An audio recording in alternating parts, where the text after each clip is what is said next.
Well, good evening, everyone. It's good to see you all here tonight.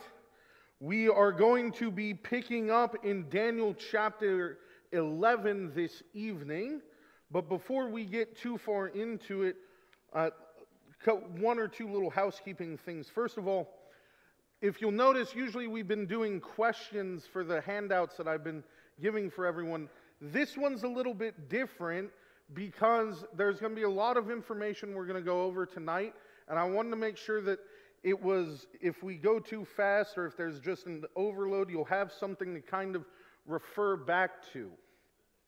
Second of all, when we look at what we went through last week, and as far as chapters 9 and 10, again, we went through a lot of information, but mainly we see in chapter 9 a prayer that Daniel gives and God's answer to that prayer. Daniel is wondering he's asking God, petitioning God for what? What does he desire in chapter 9?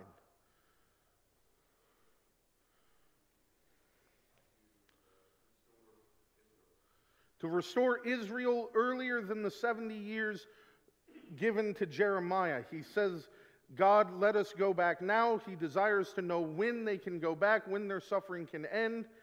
And he's petitioning God that it be sooner rather than later. And that's really paraphrasing. But when we see the response that he's given by an angel, the response is, you will go back.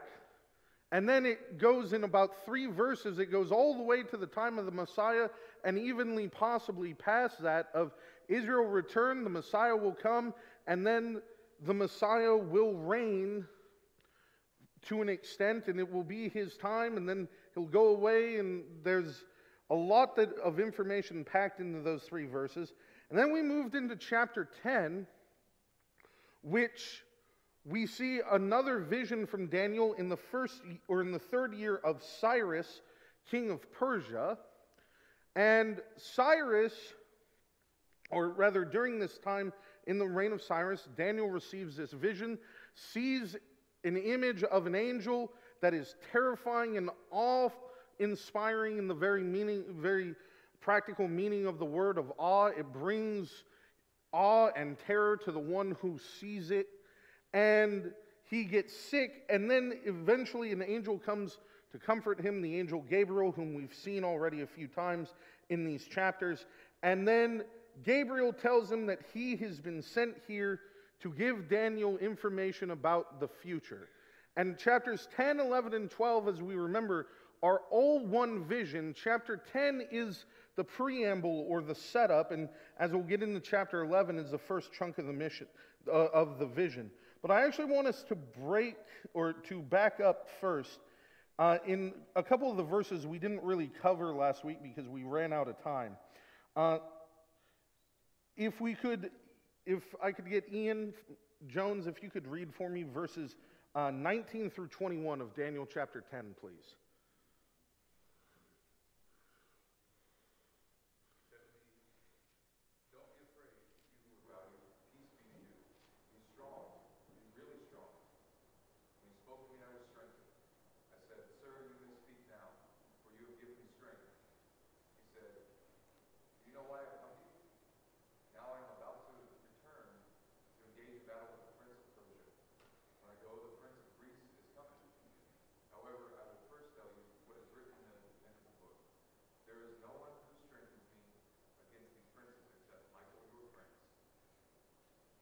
All right, thank you. So one of the things that we mentioned last week and we spent a little bit of time on is something that we see revealed of this sort of invisible, or not invisible, but a war that we do not necessarily see or aware of between the angels going up and fighting against the prince of Persia, or princes of Persia, depending on your translation. And essentially, Gabriel is saying, I prevailed. God had victory, but because he sent Michael, he prevailed. God had victory in this. But the vision that is coming is we see in verse 20, I shall now return to fight against the princes of Persia, so I'm going forth, and behold, the princes of Greece is about to come. However, I will tell you what is inscribed in the writing of truth. Yet there is no one who stands firmly with me against these forces. Gabriel is there to reveal the truth that has been given. These are the words of God. This is the vision that he's about to give, is the truth. There's no quibbling with, okay, could this happen? Might this happen? No, this is what will happen.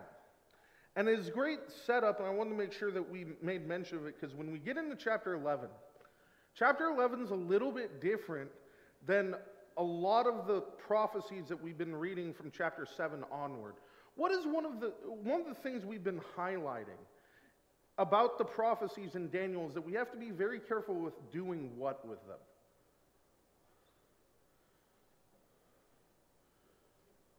Go ahead, Janine. Taking them out of their time. Okay, taking them out of... Yeah, they try to bring a lot of it to now. Yeah. The time that they would consist. Yep, people try and take it out of the proper context, out of the proper time, and apply it to now. But further on that, we have to be very careful with some of those prophecies to take parts of them too literally, such as with time, being literal amounts of time. Well, chapter 11 is a little bit different because it is a narrative that the angel Gabriel is telling to Daniel, and it's going to be a lot more identifiable within history of what these events are. And what's amazing is the detail that God is going to go into in chapter 11 to describe some of these future historical events. Carrie Eckert, could I get you to read verses 1 through 4 for me, please, of Daniel chapter 11? Sure. In the first year of Darius the Mede, I arose to be an encouragement and a protection for him. And now I will tell you the truth. Behold, 3 more kings are going to arise in Persia. Then a fourth will gain far more riches than all of them. As soon as he becomes strong through his riches, he will arouse the whole empire against the realm of Greece. And a mighty king will arise, and he will rule with great authority and do as he pleases. But as soon as he has arisen, his kingdom will be broken up and parceled out toward the 4 points of the compass, though not to his own descendants, nor according to his authority which he wielded. For his sovereignty will be uprooted and given to others besides him. All right, thank you. So we get this timeline and we go backwards a little bit in time because Darius the Mede was the king before Cyrus. This is in the past that Gabriel is starting this part of the vision. And he said, I arose to be an encouragement and a protection to Darius the Mede, showing us that God was very much gilding the ways of Darius of the Medo-Persian Empire, because we know, according to chapters 2 and chapter 7, was this always part of God's plan that the Medo-Persian Empire would come in after the Babylonians? Exactly. Yes, it was. That's always been the plan. And we see that God was giving success to Darius through protection of an angel to bring forth the conquering of the Medes over the Babylonians. Now, depending on some of your translations, you may have a different name there than Darius or Darius. I'm going to say Darius. Darius the Mede, some may say Cyrus. In the Hebrew, the word Darius and the word Cyrus is almost exactly the same for the first letter. And there's only just a pen stroke difference between the two, and so some translators have settled on different ways. That doesn't matter. What matters is some will say that the counting starts at Cyrus, some say it starts with the last king of the Medo-Persian Empire, who's not called Darius. He has the name Antagones. I'm probably pronouncing that wrong, but we're not in pronunciation class, as I've shown it's Darius. But anyway, that king, either it can start with Cyrus, the first king of the Persian Empire, or it can start with the last king of the Medo-Persians, because there's two different ways to count the kings, but it always ends on the same king. First, you have that it can go from Cyrus. There are 3 kings, one of which is not actually a legitimate king, and the 4th king is Xerxes the First, or Xerxes the Great. If one was to take it as Darius the Mede and count it as the last king of the Medes, you would go the next king, which is Cyrus, then you would go to Cyrus's son, and then you would skip the usurping king, go to Darius the Great, and then the 4th king would be Xerxes. Doesn't matter either way we count, if we count the legitimate or the illegitimate king, or if we don't. Either way, there's a way to end up with Xerxes the First. And the reason that it seems very clear that it is Xerxes the First that is being described in verse 2 is because the 4th will gain far more riches than them, and as soon as he becomes strong enough, he will rouse the whole empire against the realm of Greece. Now, this is extremely well-known and popular war in our culture because the Battle of Thermopylae, the battle of the 300 Spartans against the giant army of the Persians, is very well known in our cultural lexicon. All we really need to know is that is Xerxes, because Xerxes is a king that arouses the nation against the Greeks. He's a very powerful king, very rich king. His father Darius massively expanded the empire, and he reaped the rewards of that. And he went up and tried to conquer Greece, and thanks to an alliance between the Spartans and the Athenians, he failed. Now, here's where I want us to really pay attention, because this is what makes chapter 11 a little hard. From verse 2 to verse 3, there is almost 100-year time skip, because it goes from the invasion of Xerxes the First, or Xerxes the Great, into Greece, and then who do you think verse 3 could possibly be referring to? Alexander the Great. We remember from chapter 8, we see the same thing, that after the Medo-Persians, a great king of Greece will arise, and just like verse 4, as a reminder in chapter 8, what happens to the mighty horn on the goat? It breaks up into 4 pieces, very similar to what we see in verse 4. His kingdom will be broken up and parceled out toward the 4 points of the compass, though not to his own descendants, not according to his authority which he wielded, for his sovereignty will be uprooted and given to others besides him. So we have God telling Daniel about the various kings that are going to rule in Persia. He mentions Xerxes the First as one of the most notable kings of Persia. And then he skips down to Alexander and the fracturing of the Greek Empire. Now, the rest of this chapter is going to focus on something that seems a little confusing. Looking at verse 5. Then the king of the south will grow strong along with one of his princes, who will gain ascendancy over him and obtain dominion. His domain will be a great dominion indeed.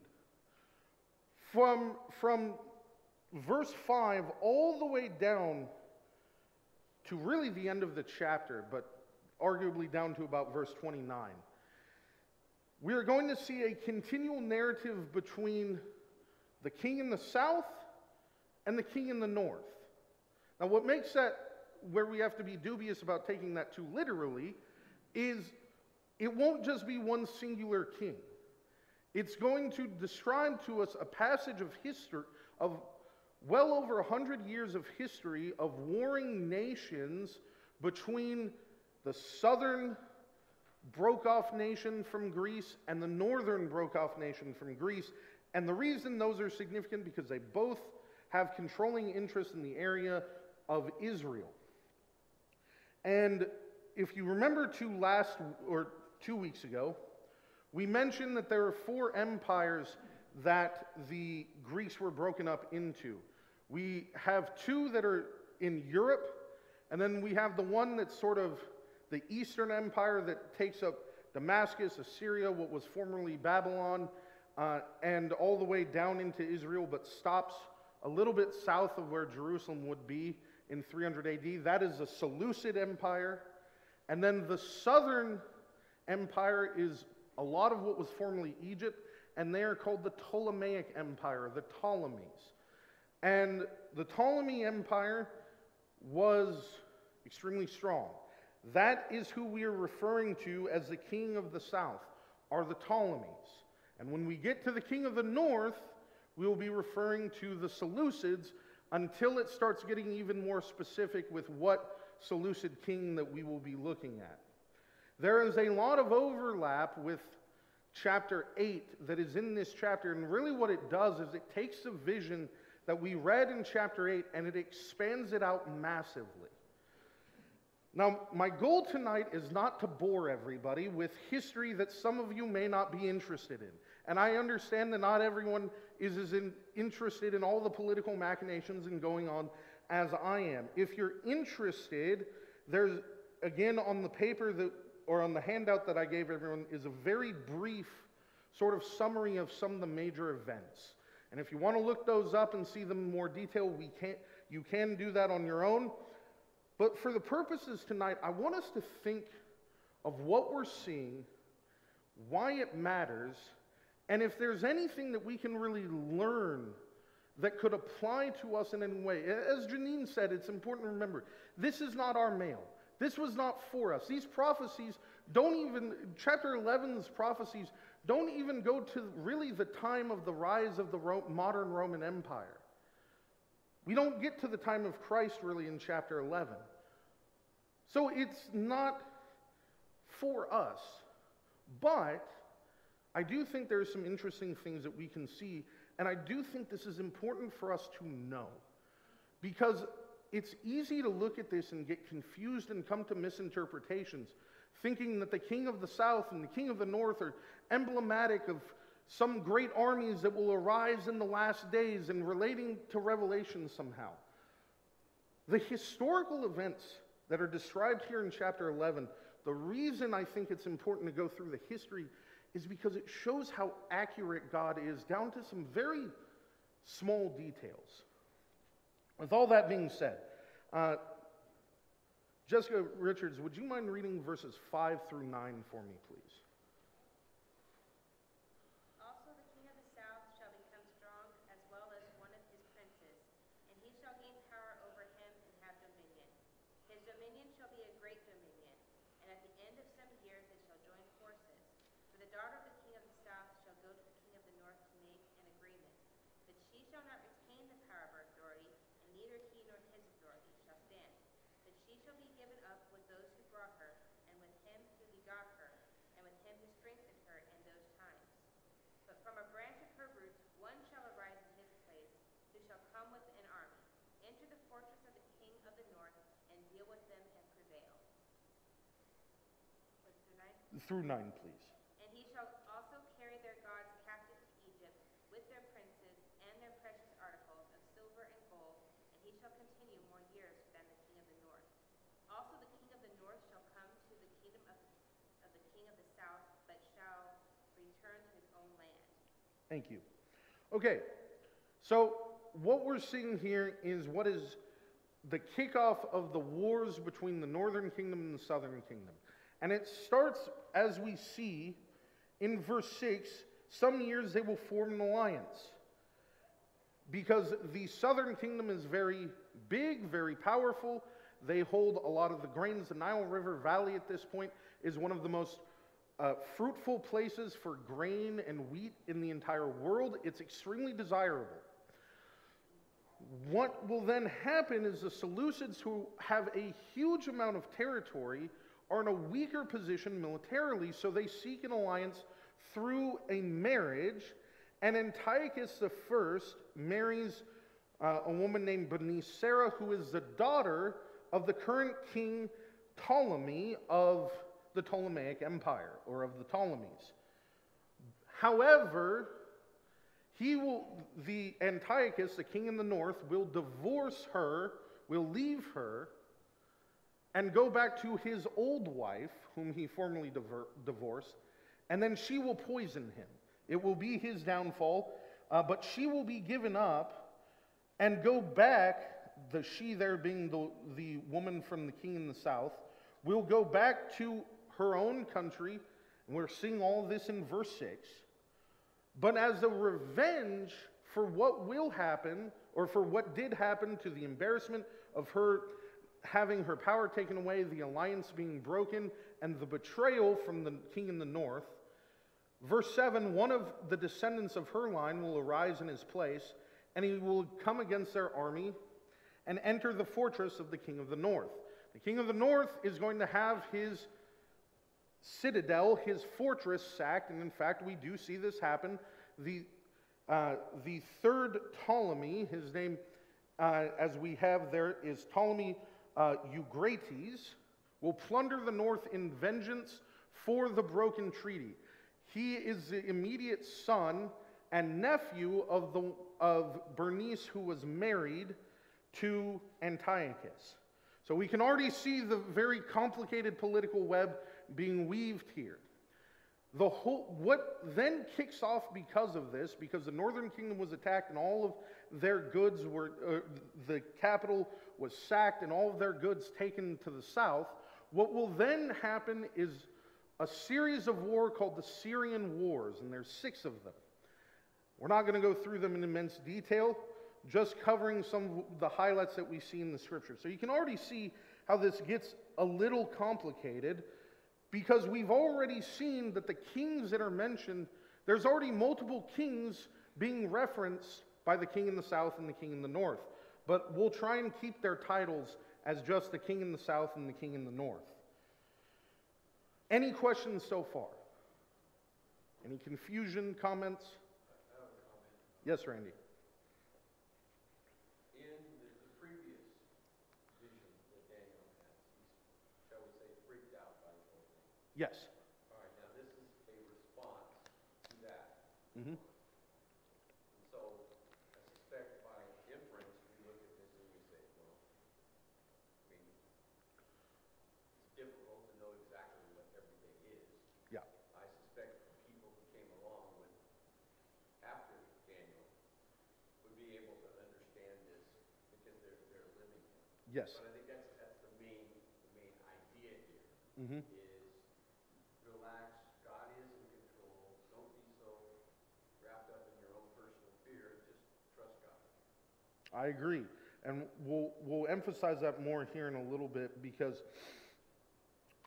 these things are being told Daniel because, as Randy said, not only is God in control, and I know Vance likes to bring up this point, and it's a very good point, which is that the specificity of this leaves very little doubt in my mind for inspiration.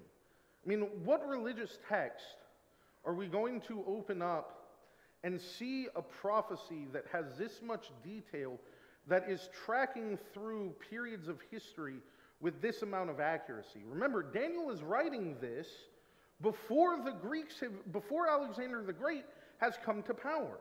There's still a good, again, it's hard to estimate, but there's still at least a good couple of decades from the end of Daniel's life to when these events even end for the Persian Empire to be toppled by Alexander the Great.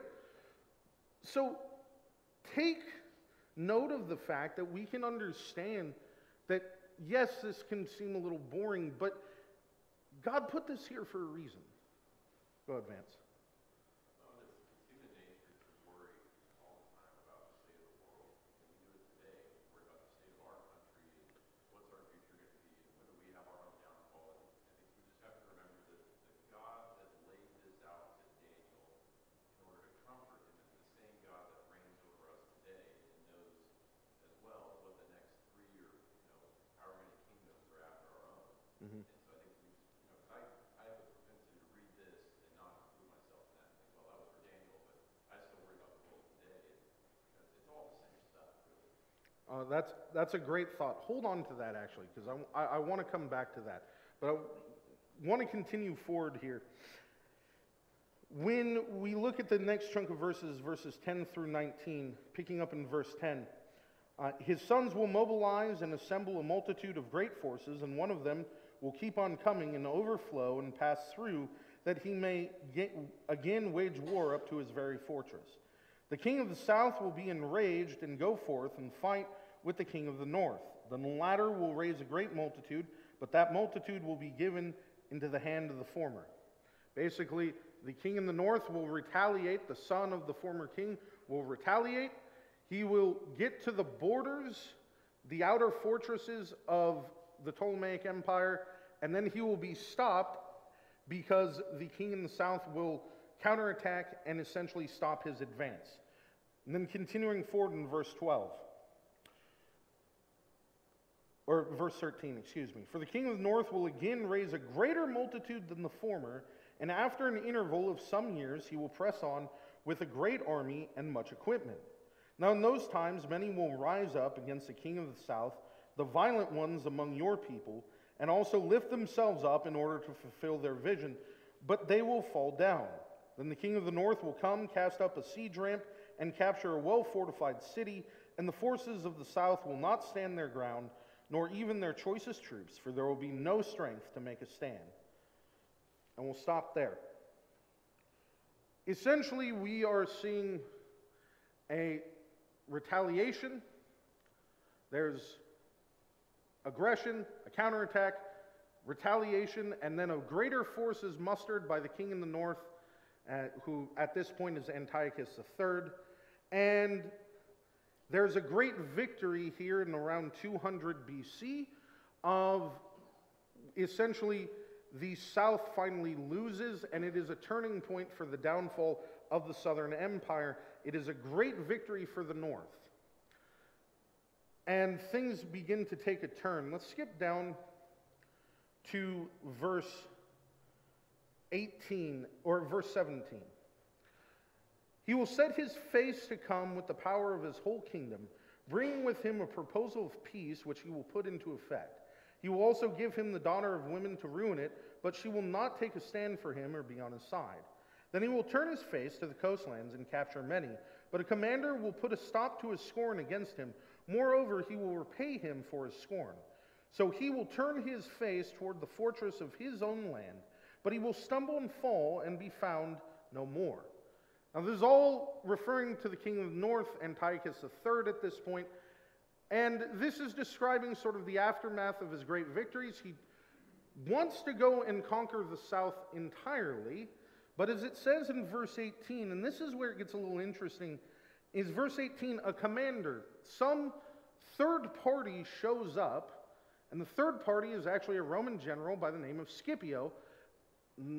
There's a lot of Roman generals named Scipio, by the way, so not the one you're probably thinking, anyone who knows Roman history, not that one.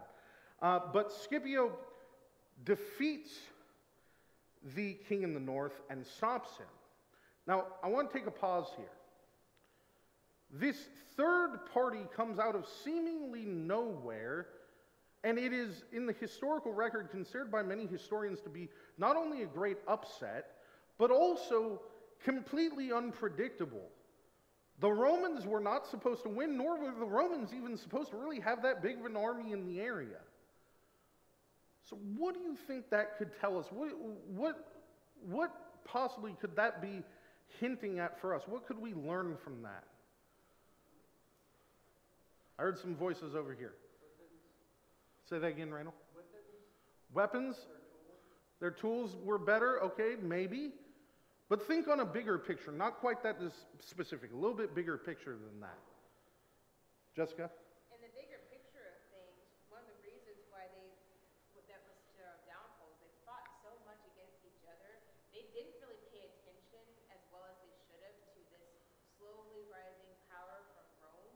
Okay. And so when they suddenly pushed over there, well, suddenly there's these rulers or generals who fight them off, and it's like, you're not allowed over here.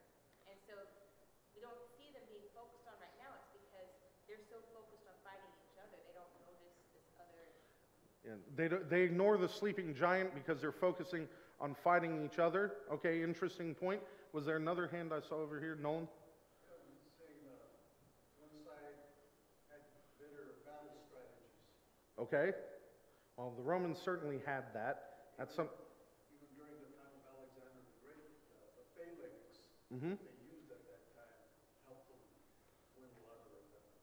So possibly better battle strategy, Cindy? God puts people where he needs them. There it is. That everything that that you all were saying at this point is true, and I think a big part of why that happened. But I like what Cindy says here, because this is the point I was trying to get at.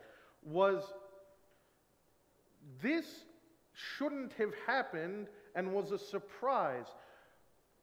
God clearly wanted these two nations to remain at war with one another. This shows us how God is in control. A nation is raised up, a victory is one that shouldn't have been won, and suddenly the two nations continue to be at war with one another to serve God's overall plan. To serve the plan, like Jessica said, is that Rome will continue to grow power because they are too busy fighting with one another. There was an I'm not going to say direct intervention or something miraculous, but clearly there's a maneuvering of pieces here. And we can see these sort of examples throughout world history. And I'm not saying God is going down and going inside of someone and saying, go do this, or whispering in someone's ear. But there is a certain sense that there are things that happen that are beyond man's explanation or seem out of the norm of what man would expect. And a lot of times we see these things in history. And they can be signs to us that maybe, and I'm not saying this even 100%, but maybe we can see God's providence at work. We certainly see it at work here in this vision because we know this is how it's supposed to go. James, you had your hand up, or too far past it. All right, fair enough. So I wanted to make that point. Let's see. Any other comments before we move forward? Okay. Oh, Janine. This whole study brings us to Romans 15:4. Mm-hmm. The whole thing. For whatsoever things were written aforetime are written for our learning, that we through patience and comfort of the Scripture might have hope. And that's from the beginning. That's a very good point. That, in Romans 15 verse 4 tells us that the things that happened were for our learning and can give unto us a certain amount of knowledge for patience, and can even mean something to us even if we ourselves were not there experiencing it. All right, continuing forward.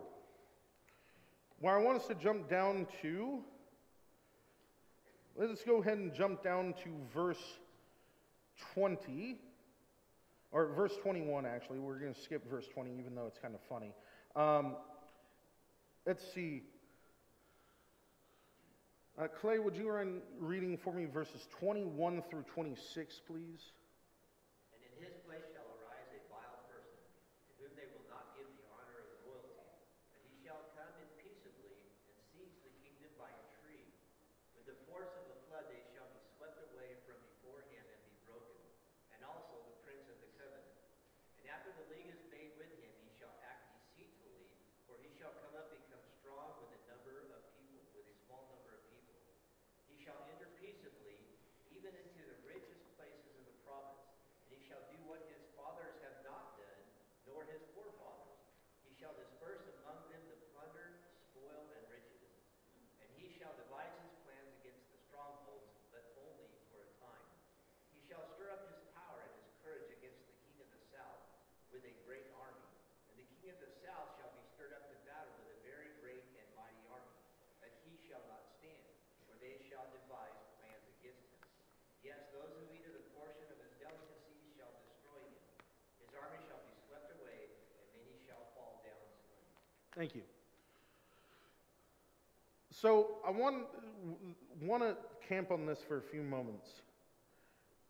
If we can remember back to a couple of weeks, for those of you that have been here, does this section in verses 21 through 26, the current king that arises in verse 21 that is a despicable person, does this ring any bells? Does this sound familiar? Say that again. The little horn from chapter 8 seems like a lot of similar characteristics to what we see. We see in chapter 8 that the little horn will be handsome and will be full of guile and deception. And we see the same thing in verse 21 of this despicable person who will arise. He will come in a time of tranquility and seize the kingdom by intrigue.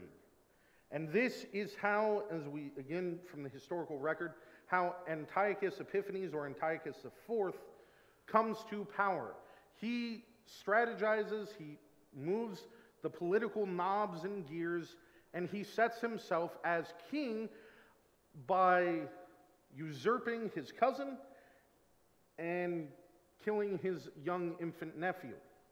There is a lot of intrigue and backstabbing that goes on there.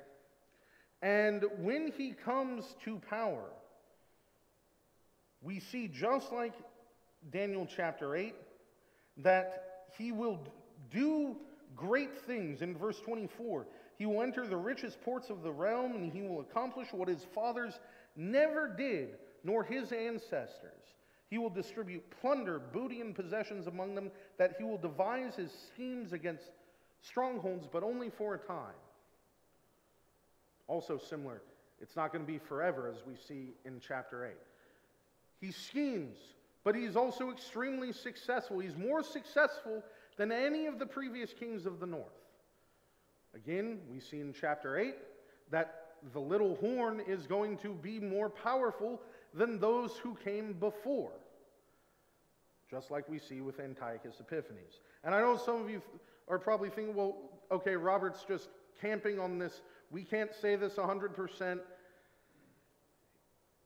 And, of course, take this with some skepticism. As we say, some of the things in prophecies are a little bit hard to nail down. But it is astonishing, some of these details. Because one of the details, I'm not going to go into the whole story, verse 26, actually describes something we have recorded in history, where Antiochus goes to the Ptolemaic king of the south, has a meal with him, and essentially there at that meal, there's a lot of plotting and backstabbing, and Antiochus will have to leave the capital with the tail in between his legs in defeat. And he thought he was coming in victory. That exact event is detailed in history, of those who will eat his choice food will destroy him, and his army will overflow, but many will fall down slain. That happens. And it's just strength to go, okay, God is laying out a timeline. And this is where I want to go back to what Vance and Randy were saying.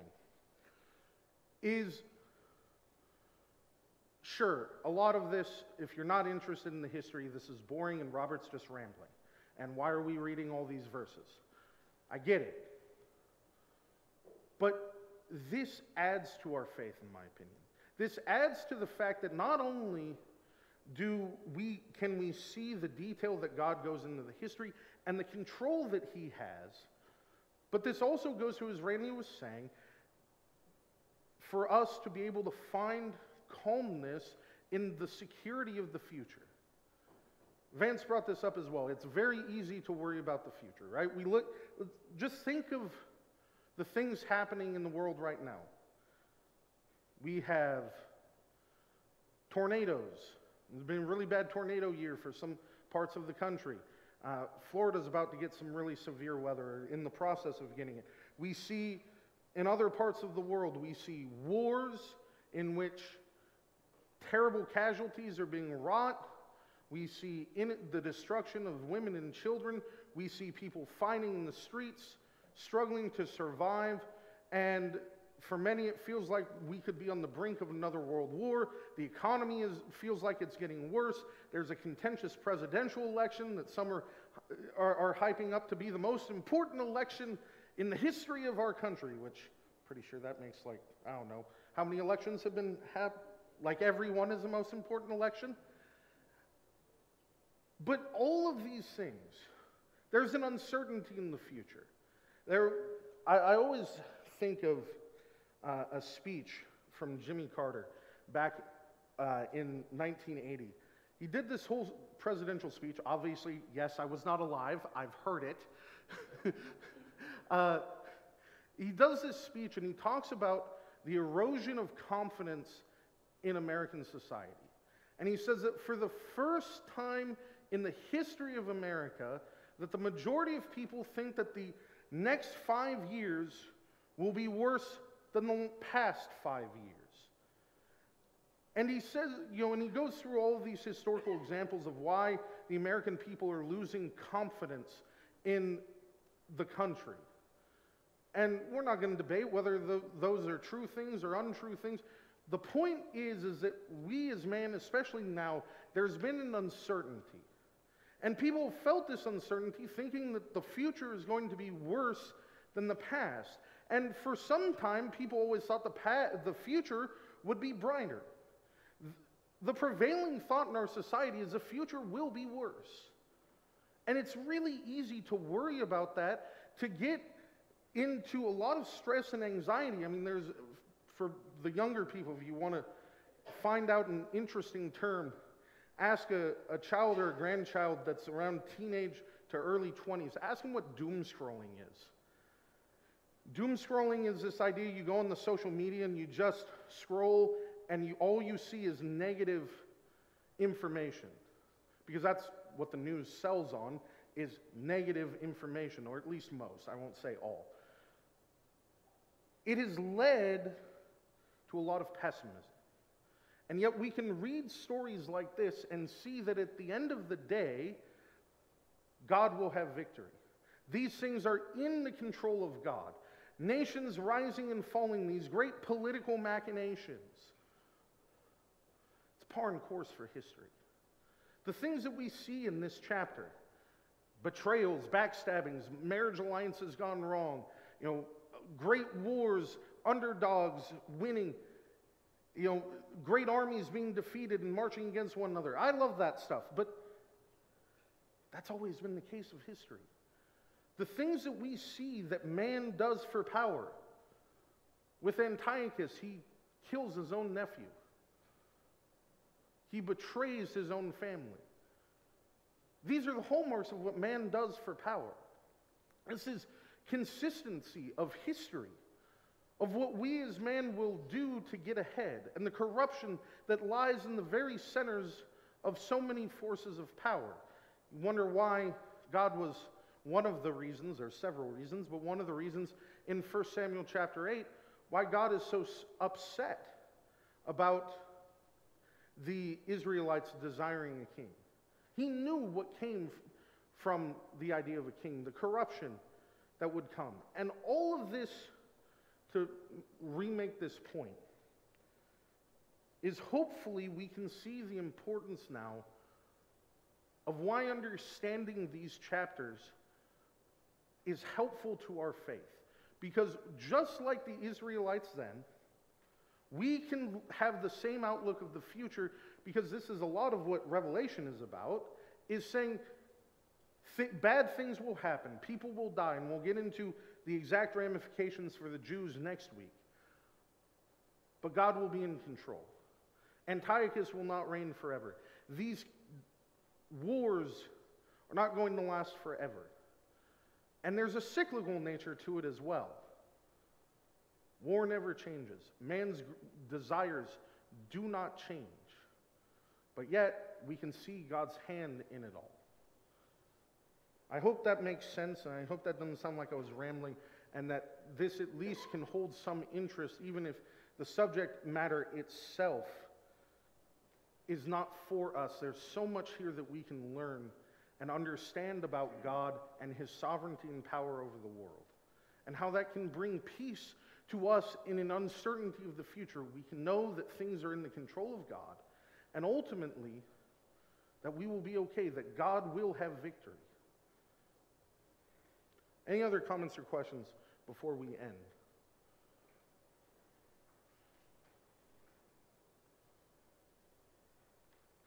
All right. Unless there was a hand I missed.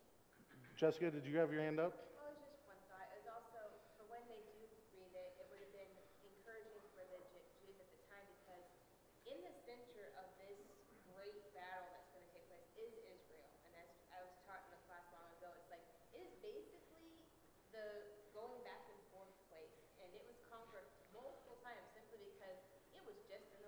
Yep. So they had to deal with that the whole time, and it's like, okay, what do we do now? And so it also reassured them that it's fine. Like you said, they were under God's protection. It's going to be fine. Don't Yep. be afraid. It's just going to be dicey. It's a very good point. Israel is in the middle of a lot of those wars that we read in chapter 11, and they go, and it's sort of an in-between point, and Jerusalem switches hands, I think about 5 or 6 different times during this time period. It's very stressful, but as Jessica said, God is in control and they will have victory, and it's inspiring, and it can help them ease their fears, which was the point that we can do the same of understanding God's sovereignty. Anything else? Any other last comments? Ian? Sometimes I wonder if, in light of what we talked about and read with Daniel, in our own individual lives, as well as being citizens of this country, and more importantly in our faith to God, if we're willing to forsake the nation in favor of what God has in store. And that includes a full and justified wrath upon the nation. Yep. I find many people worry, like, oh, it's just terrible, it's going down the drain, this and that. And sometimes I'm like, yeah, it is. But what am I going to do about that? That's not for me to control. And if anything, let the Lord's will be done in that respect. The nation of Israel suffered immensely under that just system of vengeance. It's never been this bad. We've never seen it this bad. This is the worst it'll ever get. And that's a whole nother And subject yet, as well, too. we see that this is a cycle that repeats. And as you said, nations rise, nations fall. And this was sort of what we talked about a couple of weeks on Sunday morning from the pulpit, was our loyalty and our citizenship is in God's kingdom first. And whatever nation, physical nation we're in, we still serve God first. That's a good point, Ethan. Wow. Ian. Carrie, last comment. To say that